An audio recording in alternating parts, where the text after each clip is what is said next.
Morning. How's your Sunday? Well,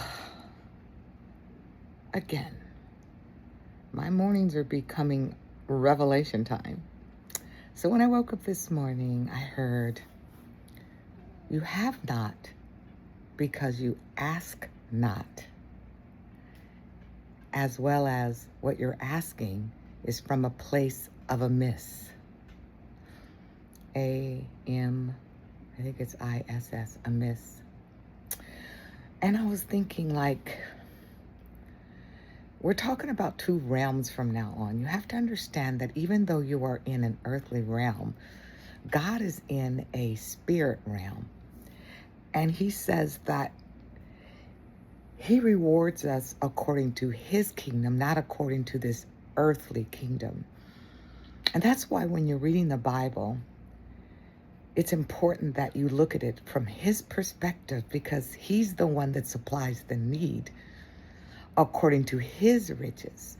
But just like on earth, everywhere you go, it's already there. But in order for it to get into our hands, you have to hand them something to receive it. But everything is supply and demand. Everything is already mapped out for you on this planet.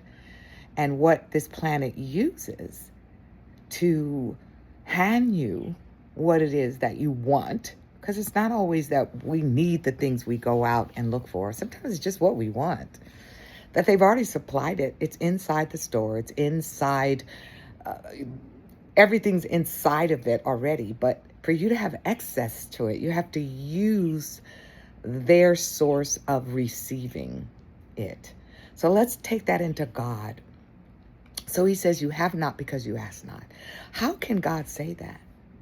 Because before we were ever created, he created earth with everything in it that we would need or want. Well, actually not need, because we had no needs, but to fulfill our desires, to make it livable. Because you didn't need anything but God when you were created, because you were created from life.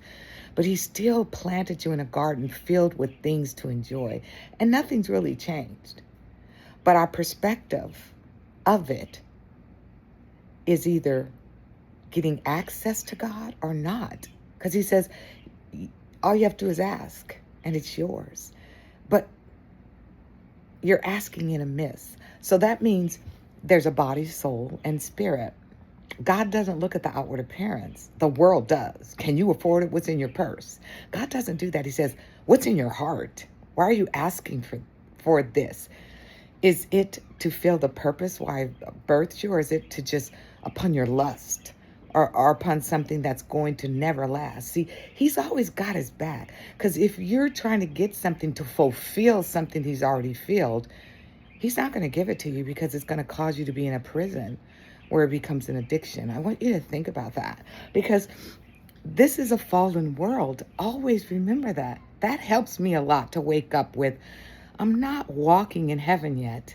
I have to be aware of my motives, because God looks at the heart. The world doesn't care. If you hand them that money, they don't care if you're going to use that gun to protect your family or to murder somebody. They don't ask you.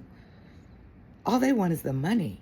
But in God, he's not going to hand you $1 billion if you're going to use it upon your lust or to harm or to bring decay into mankind. You might still get it, but not from him.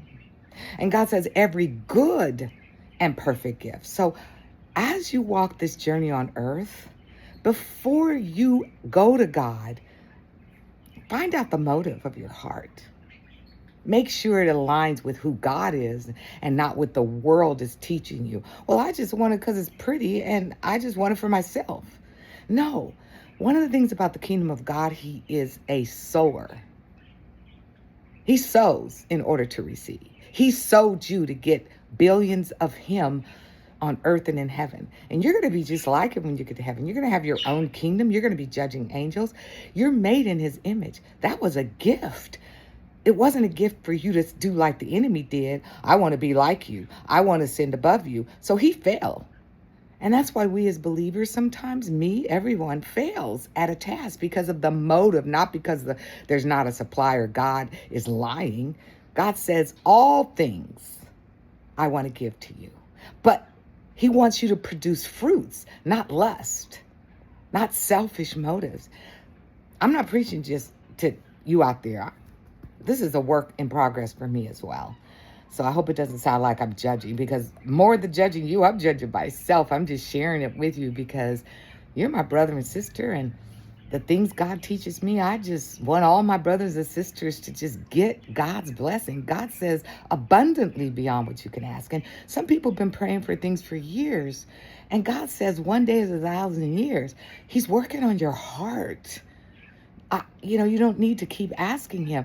Go inside of yourself. Okay, God, cleanse me so that when I receive your blessings, I use it for the purpose that you're giving it to me for. Because you'll be blessed, but also you'll bless this earth. Think about it. Talk soon.